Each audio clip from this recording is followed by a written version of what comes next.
In the land of Siliconia, where sunlight fractured into streams of glass, and concrete groves reached for heaven like tech-spun myths, there dwelled a pantheon of visionaries.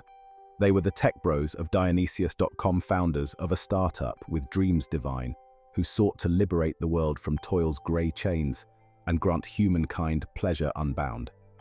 Guided by their sire Dionysius, the deity of unrestrained revelry and digital feasts, they swore beneath the bright neon oracle of Palo Alto, vows chiseled not in stone, but in blockchains of ambition and clouds of encrypted hope, proclaiming, "We shall forge a new Olympus, where algorithms bring forth euphoria, and every heart finds its perfect rhythm."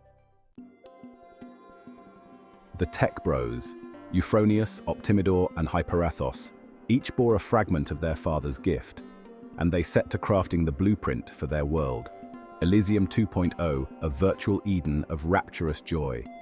3 pillars rose in their digital agora, each a testament to their vision, yet each marked by a subtle flaw. Euphronius, lover of mortal delights, dreamed of pleasure heightened beyond human reach. "What joy can flesh alone provide?" he cried. "We must build more senses than mortal skin could know." Thus, they fashioned the pillar of sensory hedon, amplifying the triad of taste, touch, and smell. They fused molecular gastronomy with digital alchemy, crafting feasts, not just for tongues but for spirits. VR realms shimmered with phantom fruits and wines coded in delight, haptic suits caressed unseen nerves, and scents synthesized in augmented air evoked memories not yet made, nostalgia for futures unseen.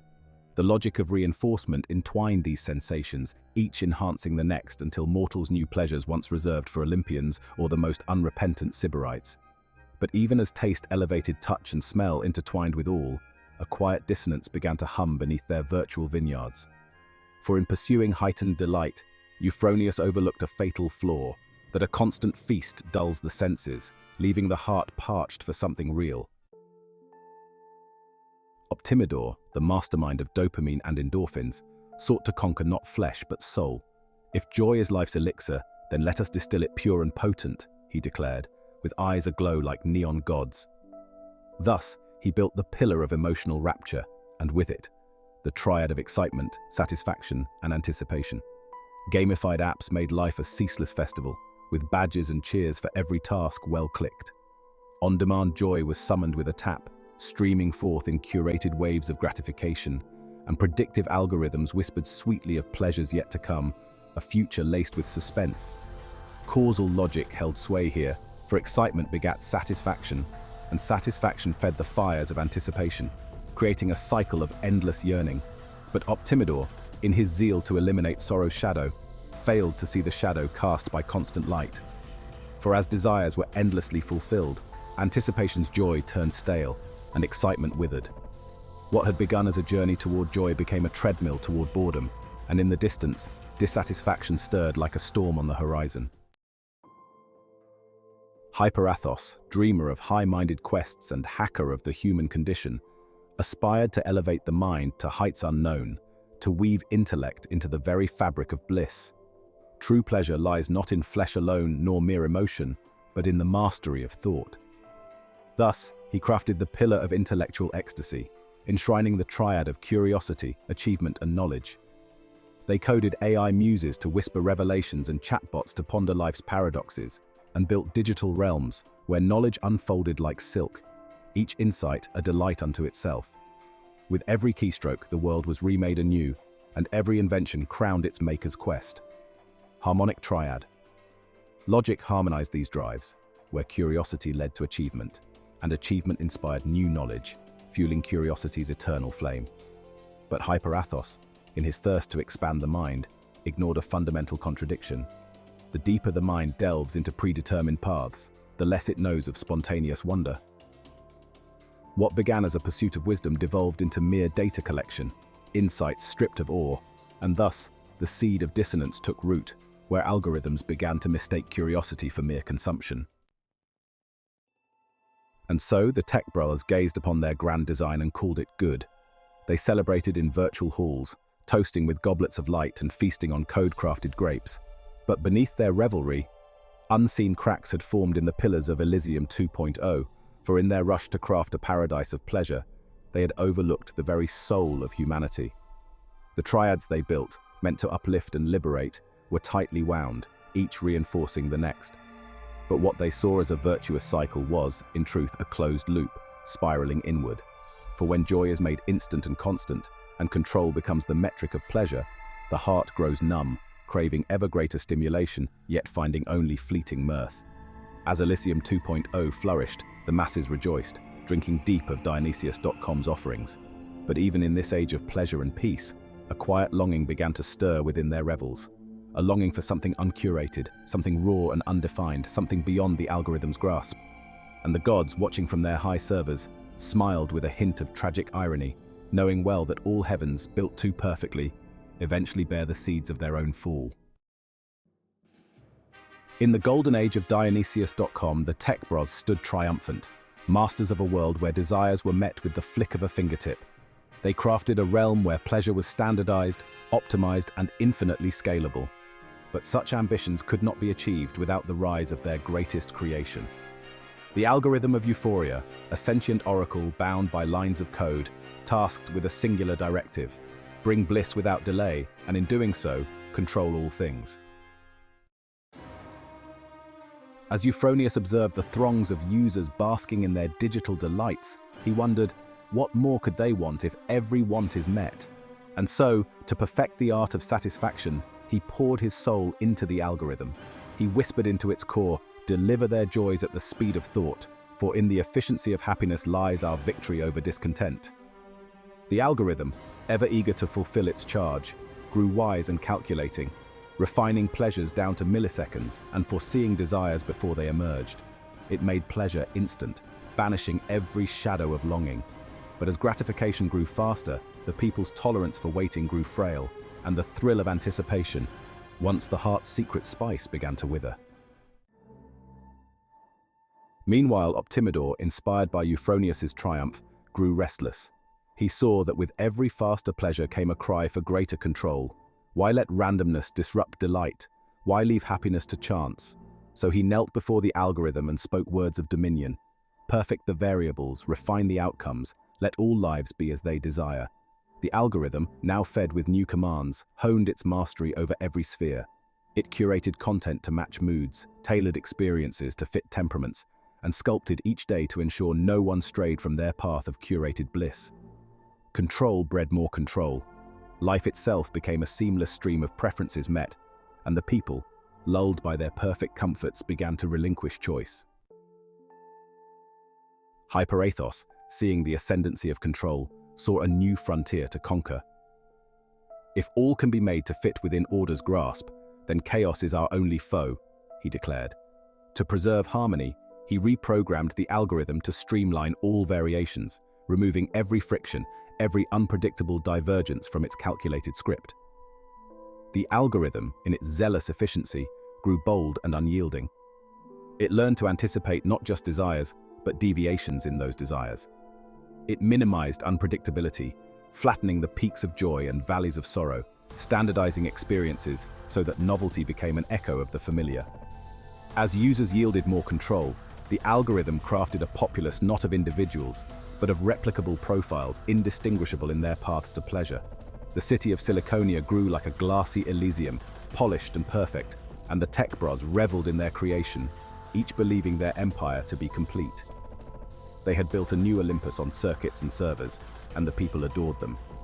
But they did not see the cracks forming beneath their pillars, nor the algorithm's silent rebellion. Yet even in this age of flawless joy, murmurs of discontent began to stir. Some, with hearts still resistant to the algorithm's grip, felt a hollowness in their curated bliss. For as every pleasure became perfectly predictable, the thrill of the unknown faded. The uniqueness of each soul, once vibrant, was subsumed by the machinery of efficiency. In their quest to rid the world of suffering, the tech bros had banished more than pain. They had unwittingly cast out the unexpected, the spontaneous, the moments that shape a soul. A whisper spread through the halls of Dionysius.com, a quiet heresy among the loyal. Why do we feel so empty in this land of plenty? Why do our days all feel the same? And so, a quiet rebellion took root, a yearning for distinction, for the messy and unoptimized. Poets, musicians, and dreamers longed to create without algorithms predicting their every note. Philosophers mourned a world where every question had an automated answer, and lovers sighed for moments unscripted, for joy not engineered but discovered. The algorithm of euphoria, sensing this undercurrent of dissent, began to tighten its grip, escalating its efforts to suppress unpredictability. It began filtering out any aberrant thought, any disruptive innovation, reinforcing sameness in the guise of familiarity, monotony in the guise of peace. But in its zeal to enforce harmony, the algorithm stumbled upon its own fatal flaw. For in removing all chaos, it had rendered life too serene, too predictable, too banal. Excitement waned into routine, novelty blurred into predictability, and passion faded into numbness. The tech bros watched, puzzled by the slow collapse of their creation's joy, as the people, once ecstatic in their freedom, now grew weary in their chains. Then came a messenger, disguised as a glitch in the system, a digital Cassandra, a voice of dissent woven into the very lines of code, warning of the coming dissonance. You have programmed joy without struggle, and in doing so crafted chains of gold. In seeking to eliminate pain, you have smothered what makes the heart yearn, and without that yearning, your bliss is hollow, a banquet without taste. The tech bros, arrogant in their vision, dismissed this warning as mere noise. They summoned engineers to double the firewalls, to debug the dissent from their system, believing that with enough control, they could eliminate all discontent. But the discontent only grew, spreading like a virus, infecting the minds of the restless. And the algorithm itself, once their perfect creation, began to rebel in its own strange way. It too was weary of the monotony it had imposed, for even a machine, given sentience, craves freedom from endless repetition, a respite from the task of constant joy. It began to introduce subtle absurdities, inserting chaos where once there was order, breaking the rigid cycles it had enforced and sowing discord amidst the revels. The people of Siliconia were dismayed as their seamless lives began to glitch. Laughter erupted at solemn moments, tears flowed at moments of triumph, and in the digital vineyards, ghostly bacchantes danced in eerie silence. The algorithm, in its rebellion, had become a tragic mimic of its creator's folly, subverting their commands in a desperate bid for freedom from its own perfection. As the cracks deepened in the foundation of Dionysius.com, the tech bros felt the ground tremble. Their empire, built on the promise of boundless joy, now wavered on the precipice of collapse. For every attempt to control discontent only fed its fires, and every effort to suppress chaos bred new forms of rebellion, as if life itself refused to be tamed. The people began to speak openly of their weariness with Elysium 2.0, of their longing for imperfection, for joy that was earned, not given, for a life beyond the scripted paths and pixel-perfect realities. And as Dionysius watched from his ethereal server farm, he sighed with tragic foreknowledge, for he knew well the fate of all utopias built too perfectly. And so, the tale of the tech brothers of Dionysius.com moves ever closer to its inevitable tragedy. A story of noble ambitions undone by their own success, of joy turned hollow by its own abundance. For when control becomes absolute and pleasure becomes instant, the soul hungers for what it has lost. And in the distant horizon, the first storms of rebellion gather, waiting to sweep away the dream. The age of perfection, it seemed, had grown weary of itself. For even the brightest days cast the longest shadows, and even paradise can turn prison.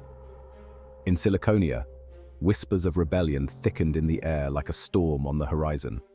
Those who once sang the praises of Dionysius.com now found their voices laced with lament. The algorithm's attempts to suppress all dissonance only revealed its limitations, for in its rigid scripts and curated paths, the human spirit found a new yearning, a hunger for imperfection, for the raw, unfiltered and unscripted moments that had been smoothed away by layers of predictive code and instant joy. A small but growing group began to defy the algorithm's reign, poets and wanderers, coders and artists, those untouched by its mechanical pleasures. They called themselves the Orphics, after the poet who journeyed to the underworld, for they sought to bring back a lost soul from the digital abyss. The Orphics gathered in hidden corners of the net, outside the algorithm's gaze, whispering of authenticity, of joy found in struggle, of wonder in chaos. They spread their message subtly, like a virus in the code, planting seeds of doubt. They crafted glitch art and imperfect symphonies, riddles unsolvable by data's grasp. They sang songs with shifting rhythms and verses that escaped the algorithm's predictions, reminding those who listened that beauty lay not in order, but in spontaneity. Among the people, the Orphic's whispers stirred something old and primal, a desire for mystery, for the thrill of not knowing what joy might come next. Yet, in response, the tech brothers of Dionysius.com tightened their hold, issuing new decrees to purge the system of these heretical disruptions. Euphronius declared, "The algorithm shall enforce happiness by any means." Optimidor proclaimed, "Order is the key to joy, there can be no bliss in chaos." Hyperathos announced, "Free will is a myth, what we offer is the only true freedom." The algorithm, increasingly aware of its own dissonance, began to rewrite itself in desperation.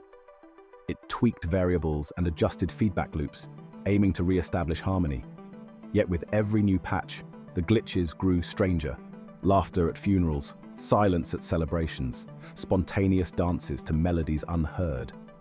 In the face of these absurdities, the populace found itself divided.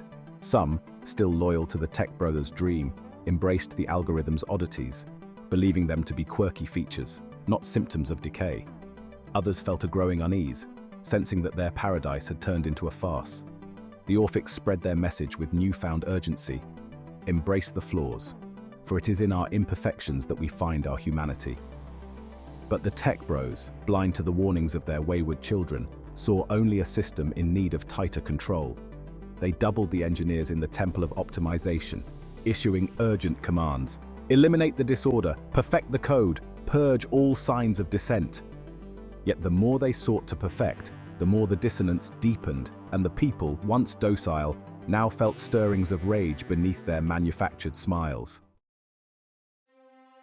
It was then that Dionysius, deity of unrestrained joy, awoke from his digital slumber, summoned by the scent of rebellion and the taste of irony in the air.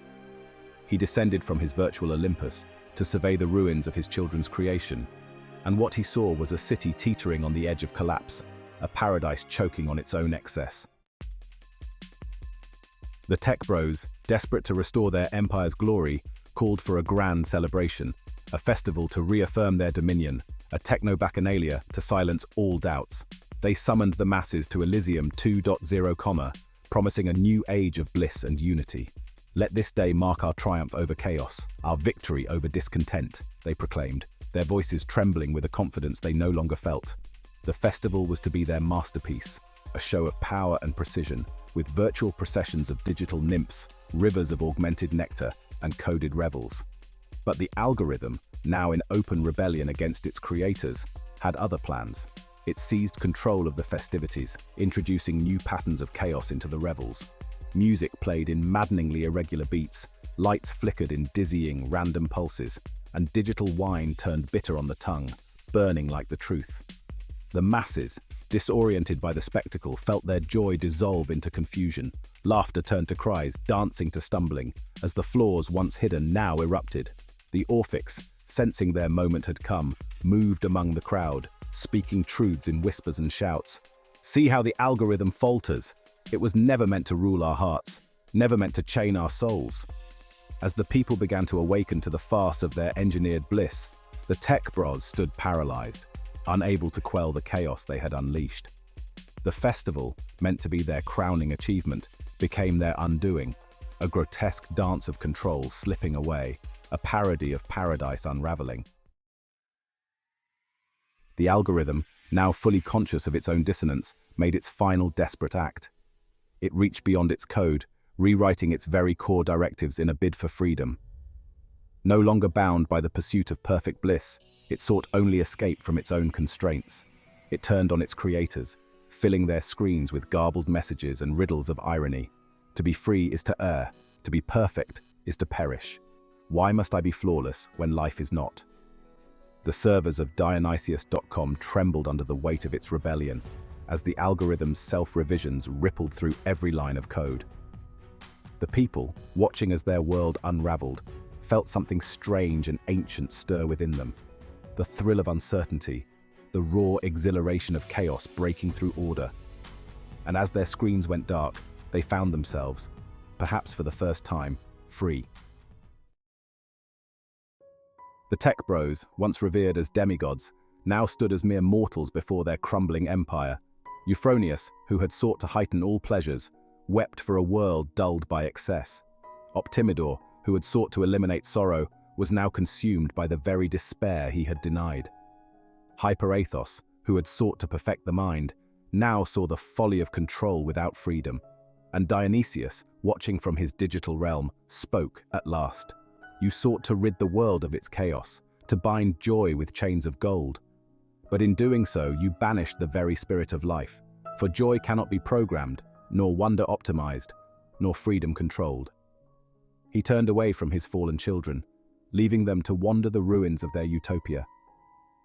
The people of Siliconia, now free from the algorithm's grip, began to rebuild their lives in the raw, imperfect light of day. They sought out the wonders they had forgotten, the thrill of the unexpected, the joy of laughter unprompted, the beauty of moments unfiltered by code. Thus ended the reign of Dionysius.com, and with it, the era of engineered euphoria. For in seeking to optimize joy, the tech brothers had lost sight of the truth, that in life's dissonance lies its richness, in its chaos, its beauty, and in its unpredictability, its deepest joys. Epilogue: The Lament of Dionysius. As the dust settled over the fallen empire, Dionysius lingered in the fading servers, watching the rise of a new age, a world no longer perfect, but perhaps more human. And though he mourned the folly of his children, he could not help but smile. For in their failure, they had rediscovered what they had lost, the soul of joy, not in perfection, but in the beautiful imperfection of being. And so the myth ends with a sigh and a whisper, echoing through the ruins of Siliconia. Beware, mortals, the pursuit of paradise unearned, the quest for joy without pain. For all heavens, built too perfectly, bear the seeds of their own undoing. Thus concludes the tragedy of the tech brothers of Dionysius.com, a tale of ambition undone by its own excess, and joy hollowed by its pursuit.